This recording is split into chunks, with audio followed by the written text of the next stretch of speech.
আসসালামু আলাইকুম। তো আমি ঝটপট বিরিয়ানি রান্না যেভাবে করতে হয় সেভাবেই আর কি রান্নাটা করে দেখাইলাম। তো মন চাচ্ছে যে বিরিয়ানি খাবো, তো সেই জন্য বিরিয়ানি রান্না করলাম আলু আর ডিম দিয়ে। তো আলুটা আমি প্রথমে ভালো করে ভেজে নিলাম, তারপরে পেঁয়াজটা ভেজে নিলাম এবং ভেজে নেওয়ার পর আদা বাটা রসুন বাটা দিয়ে ভালো করে কষিয়ে নিয়েছি। তারপরে ভাজা আলুটা দিয়ে দিলাম। তো ভাজা আলুটা ভালো করে মশলার সাথে কষিয়ে নিলাম। তো কষিয়ে নেওয়ার পর আমি দিয়ে দিলাম বিরিয়ানি মশলা। আমি এখানে প্যাকেটের বিরিয়ানি মশলা ইউজ করেছি। তো বিরিয়ানি মশলাটা দিয়ে আমি আবারও ভালোভাবে আলু মশলার সাথে কষে নিচ্ছি, যাতে বিরিয়ানির যে ফ্লেভারটা সেটা আলুর মধ্যে যায়। তারপরে দিয়ে দিলাম সামান্য পরিমাণে পানি, যাতে আলুটা একটু সিদ্ধ হয়ে আসে। তো দেখুন আমি আলুর মধ্যে আবারও ডিম দিয়ে দিলাম। তো ডিমগুলো দিয়ে আমি ভালোভাবে নেড়ে নিচ্ছি।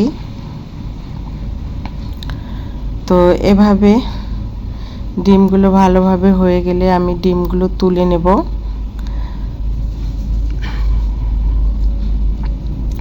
আর ডিম আলু বিরিয়ানিটা খেতে কিন্তু খুবই ভালো লাগে। তো আমি এখন ডিমগুলো তুলে নিচ্ছি।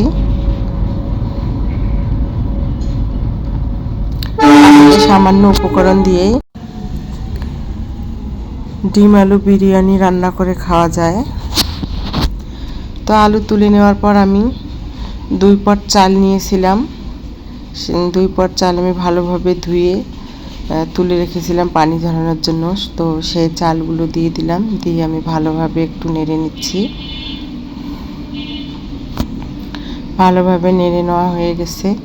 তো আমি 2 পট চাউলের পরিমাণ 4 পট পানি গরম করেছি।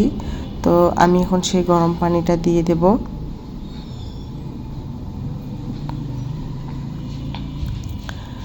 তো এই দেখুন আমি গরম পানিগুলো সবগুলোই দিয়ে দিলাম, দিয়ে এখন ভালোভাবে একটু নেড়ে দেব।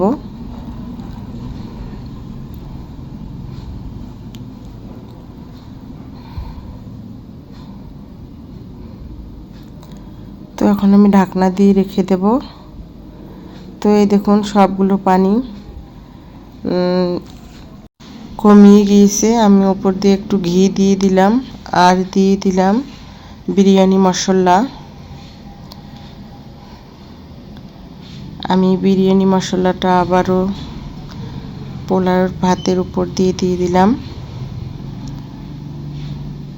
আর দিয়ে দিলাম সামান্য পরিমাণে কেওড়া জল দিয়ে এখন আমি ঢেকে দিচ্ছি 5 মিনিটের জন্য। তো এই দেখুন ডিম আলু বিরিয়ানি রান্না হয়ে গেছে। আপনাদের যদি ভালো লেগে থাকে তাহলে চ্যানেলটি সাবস্ক্রাইব করবেন আর পাশে থাকবেন, লাইক কমেন্ট শেয়ার করবেন।